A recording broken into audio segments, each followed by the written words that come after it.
보이는 갑자기 나타난 보행자. 깜짝이야. 사람이 갑자기 아이고. 차 앞으로 갑자기 달려든 보행자를 피하기 위해 급정거한 차량. 뒤에서 하지만 뒤따르던 차가 속도를 줄이지 못하고 추돌하고 만 것입니다. 저 그냥 가시네. 이번에도 시작은 평화로운데요. 하지만 예상치 못한 순간 사고가 발생합니다. 달리던 차 앞으로 길을 건너려는 한 아이. 이쪽을 안 보고. 아이가 뛰어들며 운전자는 급정거가 불가능해지자 아이를 그래도... 구하기 위해 다른 사고를 선택합니다. 그래도 잘하셨네. 순간에 판단을 잘하셨네. 앞서 본 두 사고의 공통점. 바로 보행자 사고의 대표적인 원인으로 꼽히는 무단횡단.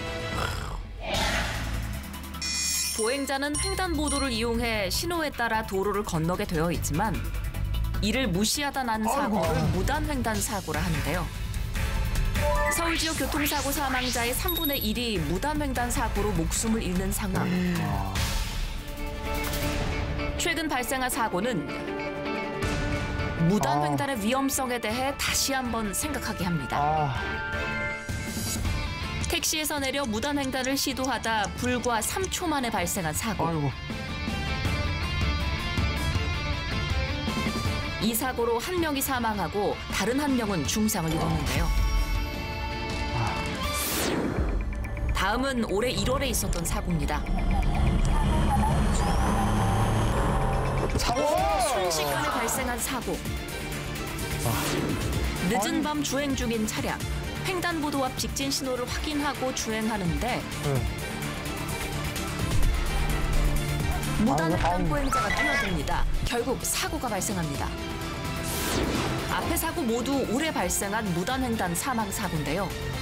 무단횡단이라고 하는 사실은 어떻게 보면 운전자와 보행자 사이의 약속을 어기는 상황인 거거든요. 그러다 보니까 운전자들 같은 경우는 전혀 대비가 돼 있지 않은 상황인 거죠. 그러다 보니까 사고가 날 때 그 사고 정도가 굉장히 좀 클 수밖에 없습니다. 그렇죠. 속도가 있으니까. 경고를 무시하고 방심하는 순간 발생하는 무단횡단 사고. 서로의 안전을 위한 약속을 지키지 않는 보행자의 안전 불감증이 원인입니다. 운전하는 입장에서는 놀라죠. 되게 갑자기 튀어나오시니까.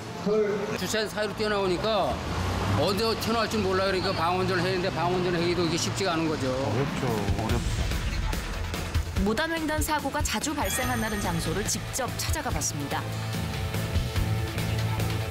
제작진이 도로를 건너보는데요. 불과 6초밖에 안 걸리는 짧은 횡단보도였습니다. 그런데 어렵지 않게 무단횡단 보행자들을 볼 수 있었습니다.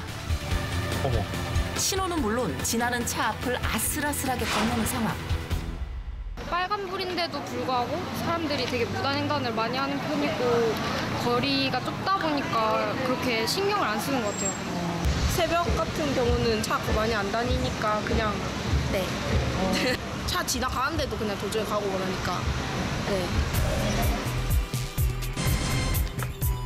하지만 더 큰 문제는 아이 손을 잡고 아이와 함께 무단횡단을 하는 어른들.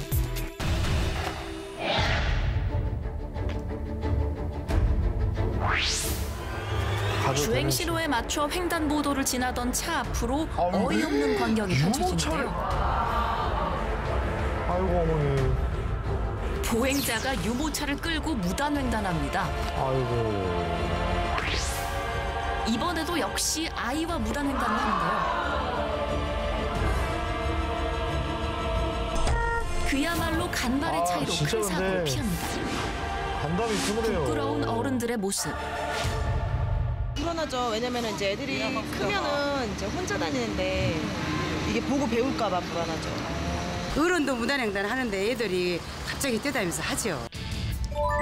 실제로 어린이 사망 사고의 주요 원인으로 꼽히는 교통사고. 그중에서도 보행 중 발생하는 사망 사고의 비중이 큰 것을 확인할 수 있는데요.